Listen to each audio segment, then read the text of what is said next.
So we're going to jump right in. On the left of the main image here, you can see the Arduino Mega. I've got that one labeled as my input Mega. It monitors all my points.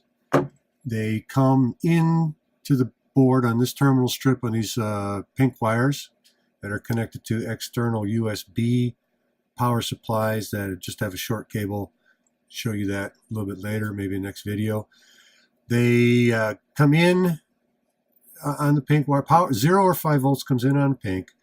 Then it goes through that set of resistors top to bottom, just strictly set up like as a voltage divider, I guess you'd say. And because I wanted to knock the power down just a little bit, I didn't want to overload Arduino. I think I'd take it down to about 4.5 volts. Just me being psycho. And then it also acts as pull down when it's going 0, so I don't get floating inputs. That's this set of resistors here. I forget why, but I had to make these two larger. Who cares? These 4 relays are 12 volt coils, and on the switching part of the relay I throw 5 volts on in the event I have a 12 volt source that's coming in. I can't take that into the Arduino and blow it up, right? So I effectively knock down the voltage from 12 to 5, and then those turn around and go to the inputs on the black wires. You can see it kind of looks like a rat's nest over there on the top left of the Arduino board.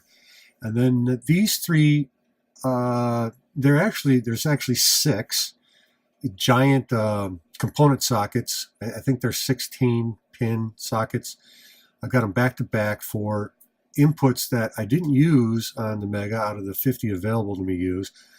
Apparently I've got like 8 or 10, maybe 12.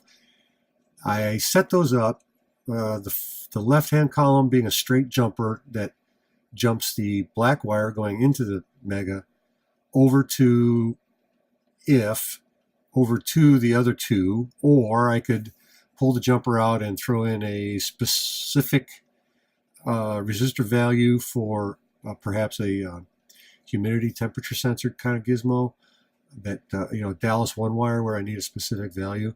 But with the jumper in place, then it moves the input signal from the terminal strip below that jumper board, takes that input and then moves it over to either in the center, what would be a pull-up resistor for the input, or if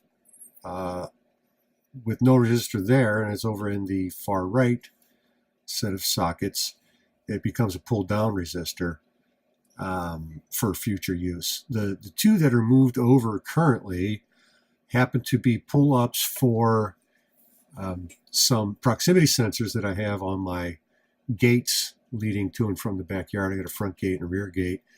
To keep the dogs in, I put deadbolts on, just so there wasn't some kind of random accident of the gate opening and the dogs getting out.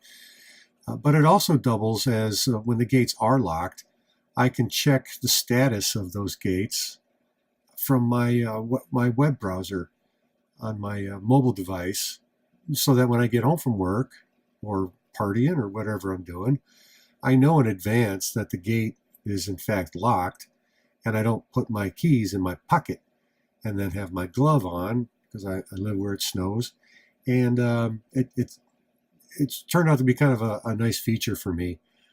So directly above the Mega, input Mega, I should say, it has a little number 3 sticker on it. I think that was for I had that on there, so when I was referencing it on my laptop.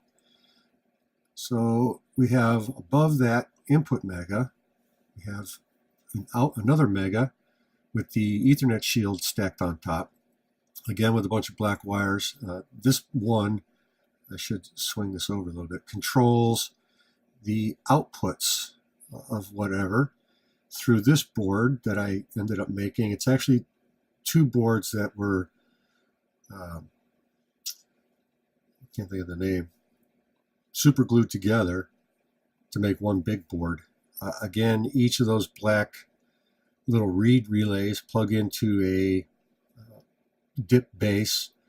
There's a little diode on there so I don't get any kind of feedback as the relay switches on and off going into the Mega. Those are 5-volt operated relays with, it's less than 20 milliamps. That's why I bought them. That way I could be sure not to blow the Mega up. And then they're switching 5-volt DC outputs, which are the red wires going out into the wiring trough that you saw on the photo that's on the left, to individual relays that will, those have a much larger switching load than these little reed relays. Now, I know that there's going to be people saying that you could have used transistors or something else and saved a lot of space. And yes, that's all true. But also true is I wanted to work with something that I understand. And as basic as it is, I understand it. I can troubleshoot it easy. I know what's going on. And I encourage anybody that's doing a project to stick with what you know. It just works out so much better. I'm going to swing over to the right now and look at this little board. As you can tell, it says Garage I/O, meaning both inputs and outputs to the garage. Reason I did that, I've been looking at the internet, for years. I've been searching for information regarding this kind of stuff for quite some time.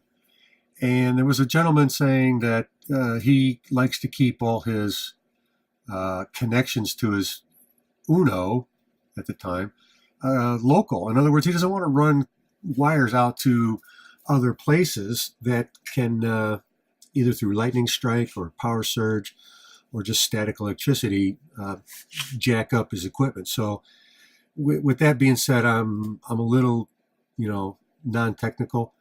I'm not the sharpest tool in the shed. In fact, I would place myself outside the shed, resting in the grass. Besides the point, these blocks are little plug-in relays that also plug into dip sockets. Those are 12-volt coils that switch 5-volt, just like the ones on the bottom. I take 12 volts out to the garage, monitor statuses of door positions and lights and things, and then directly above that I have more of the little reed relays that are switched 5 volts off the Mega, controlling 12 volts out to the garage. One last thing on the garage, not in this cabinet, are the actual ice cube relays that control the garage door openers.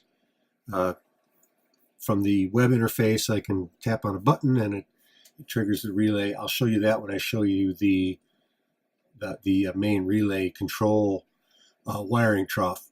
But for now, I think this video explains enough that you understand what I'm doing here with those 3 boards and the 2 Megas.